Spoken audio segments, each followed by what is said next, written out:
ખેરાલુ કોંગ્રેસ કાર્યાલય ખાતે શહેર કોંગ્રેસ સમિતિની બેઠક યોજાઈ. આજરોજ ખેરાલુ શહેર કોંગ્રેસ સમિતિની મીટિંગ પ્રદેશ મહામંત્રી મુકેશભાઈ દેસાઈના અધ્યક્ષસ્થાને મળી હતી. જેમાં શહેર પ્રમુખ વિજયભાઈ દેસાઈ સહિતના વોર્ડ નંબર 1 ના પ્રમુખ છગનભાઈ ચૌધરી, વોર્ડ નંબર 2 ના પ્રમુખ નરેશજી ઠાકોર, વોર્ડ નંબર 3 ના પ્રમુખ પ્રમોદભાઈ દેસાઈ, વોર્ડ નંબર 4 ના પ્રમુખ અશ્વિનભાઈ દેસાઈ, વોર્ડ નંબર 5 ના પ્રમુખ ઈશ્વરભાઈ કડિયા, વોર્ડ નંબર 6 ના પ્રમુખ ભરતભાઈ સોલંકી સહિત કોંગ્રેસ કારોબારીની મીટિંગ મળી હતી. આ મીટિંગ પ્રદેશ સમિતિની સૂચના મુજબ દર મહિનાની 1 થી 10 તારીખ સુધીમાં જિલ્લા, તાલુકો અને શહેર સમિતિના મીટિંગ ફરજિયાત મળવી જોઈએ, જેના ભાગરૂપે આજે મીટિંગ મળી હતી.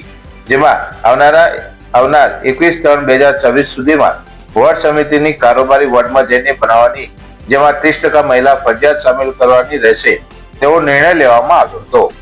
તદુપરાંત મોંઘવારી, બેકારી અને યુએસએ ખેડૂત વિરોધી ડીલ કરવામાં આવી તેની વિગતે ચર્ચા કરવામાં આવી હતી અને આગામી દિવસોમાં આંદોલન કરવામાં આવશે તેવો નિર્ણય પણ કરવામાં આવ્યો હોવાનું મુકેશભાઈ દેસાઈએ જણાવ્યું હતું.